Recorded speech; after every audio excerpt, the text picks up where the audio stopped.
Okay, I need to get good at this. I need to be able to hold up the camera, walk around without it shaking like crazy.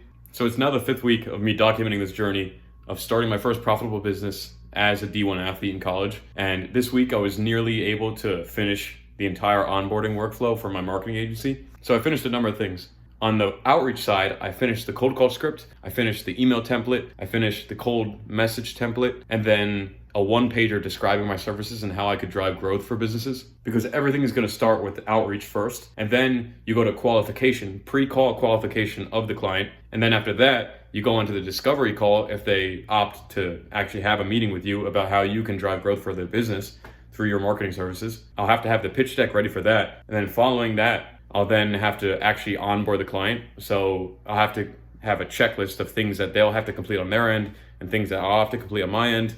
And this will all be listed in the proposal to them. And if they verbally agree to the proposal, then I'll send over a contract, which I have completed a contract template for and a proposal template as well. And then once they sign that contract and I sign that contract, then my services actually begin for a free 2-month trial with them. Hopefully through that free 2-month trial, I'll not only begin to actually learn the skill by doing it, but I'll hook someone by actually providing growth for them. And then at the end of that 2-month trial, the contract states that I'll provide a final review of our performance and we can consider a paid engagement following the free trial. Now, what's crazy in all of this is that you can use all these LLMs that are out now, like ChatGPT or Perplexity, whatever LLM you want, to help you develop all these materials for your business. So ChatGPT has helped me write out the contract template and the proposal template and the cold call script and the email template. All these things can be done with AI now. And it just goes to show that entrepreneurship isn't about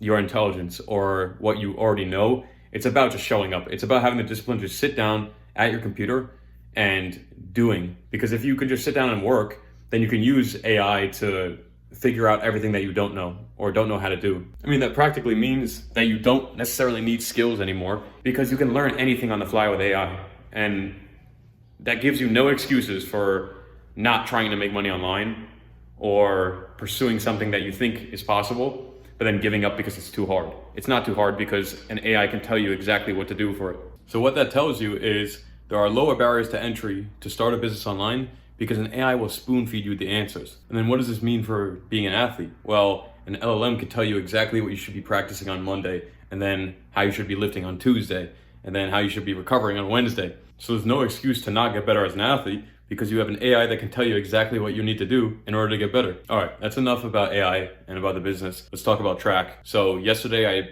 threw 13 throws with a 600-gram ball, and that's my second week at 600 grams, and next week I have to repeat 600 grams one more time, and then I can go on to throw the 800-gram javelin 2 weeks from now in our first meet. So it's practically just going to be a practice meet for me, but I'm getting more and more confident with the 600-gram ball. I feel strong with it and better than I did last week, no pain, and able to move through my full throw faster. And I'm at the point where my lift is now about recovery and about maintenance of my strength, not necessarily about growing my strength anymore, because the time to get strong is over. Now it's time to just maintain my body and my strength and my explosiveness and my ability to compel myself to be explosive and apply it all to my throwing now. What this means is with every lift that I do, with every throw that I do, with every drill that I do, I need to be very technical and very intentional with everything. Number one, to protect myself from getting injured as we throw more and throw more intensely. But number two, because everything that I do now is going to translate into competition. So it all holds an effect. You can either